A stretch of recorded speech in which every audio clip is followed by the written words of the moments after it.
आज हम पढ़ेंगे पाठ 7 मैं हूँ तगड़ा थानेदार। यह एक हास्य नाटक है। इसमें क्या है, कुछ पहलवान हैं, वो घूमने जाते हैं तो रास्ते में क्या होता है, डाकू ने रोककर सारे पैसे और सामान उनसे छीन लेते हैं। तो पहलवान क्या करते हैं, अपनी सूझबूझ से उन्हें नौटंकी से पैसे कमाने का लालच देकर नौटंकी देखने के लिए रोक लेते हैं। तब एक पहलवान जो वकील, दूसरा जो हीरो बनता है, तीसरा तगड़ा थानेदार बनकर नौटंकी करते हैं। नौटंकी देखकर डाकू ठहाके लगाकर हंसने लगते हैं। तभी तीसरा जो पहलवान होता है वो चुपके से थानेदार को बुलाने चला जाता है और चौथा पहलवान जो होता है सिकंदर बनकर उनका ध्यान अपनी तरफ बनाए रखता है। इस तरह असली थानेदार वहां पहुंचकर डाकुओं को पकड़ कर ले जाते हैं।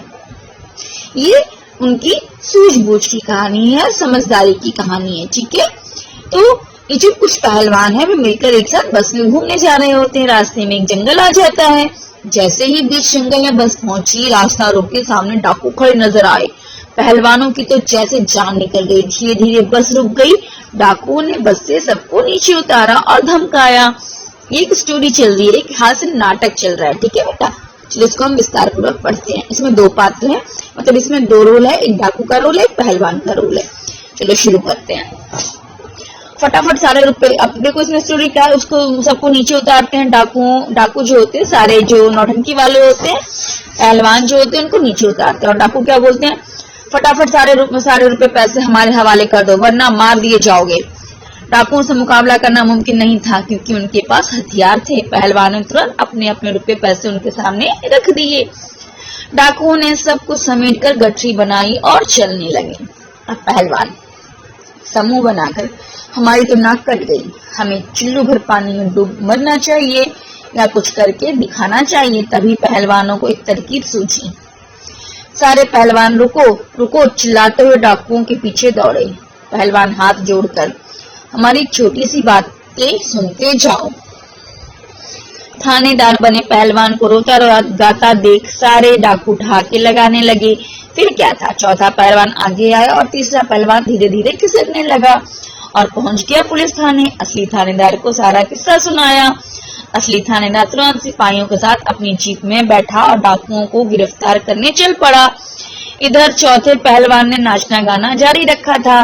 चौथा पहलवान, मैं हूँ बड़ा सिकंदर, डर गया एक चूहे से तो बन गया चुकंदर। मैं हूँ बड़ा सिकंदर। तभी दूर से आ रही पुलिस जीप की हल्की हल्की आवाज सुनाई दी तो बाकी पहलवान डाकुओं को गुमराह करने के लिए एक साथ नाचते गाते हुए गाड़ी की आवाज निकालने लगे। सारे पहलवान, मैं हूँ मोटर गाड़ी वाला, गाड़ी हो गई पंक्चर, मेरा निकल गया दिवाला। मैं हूँ मोटर गाड़ी वाला। डाकुओं ने सोचा ये तो नौटंकी चल रही है इसलिए गाड़ी की आवाजें आ रही हैं। वो बैठे रहे और नौटंकी का मजा लेते रहे। तभी पुलिस की जीप दिखाई दी। डाकू को समझे इससे पहले जीप में बैठे पहलवानों ने गाना शुरू कर दिया।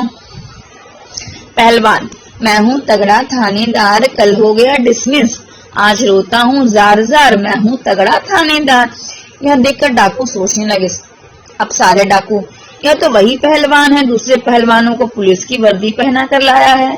जीप ठीक वहीं आकर रुकी और असली थानेदार के साथ पुलिस वाले भी डाकुओं पर टूट पड़े। डाकू, अरे ये तो असली थानेदार है, भागो भागो। थानेदार, अरे कहाँ भाग कर जाओगे। डाकू भाग पाए इससे पहले ही थानेदार उन्हें धर दबोचा। देखते ही देखते सभी डाकू गिरफ्तार हो गए। पहलवानों को अपने रुपए वापस मिल गए। वे नाचते गाते बस में बैठकर आगे बढ़ गए और डाकू चले जेल की हवा खाने। ठीक है, इस कहानी से हमें यह शिक्षा मिलती है, यह सीख मिलती है कि साहस और बुद्धिमानी से बड़ी कठिनाई को भी दूर किया जा सकता है। इसके देखिए बेटा शब्दार्थ हैं, श्रुतलेख हैं, जिसको आपको अपनी नोटबुक में लिखना है। नाक कट गई मतलब इज्जत चली जाना, डिसमिस निकाला हुआ, बुद्धिमान समझदार, गुमराह करना भटकाना, फटाफट जल्दी से, बहलाना बहकाना, कलाकार अभिनेता, दबोचा झपट कर पकड़ लेना, तरकीब उपाय, नौटंकी नाटक, थानेदार दरोगा। और कुछ कठिन शब्द हैं, हथियार, मूर्ख, नौटंकी, बुद्धिमान, पंचर, कनस्तर, चुकंदर। ठीक है, इन सबको आप अपनी नोटबुक में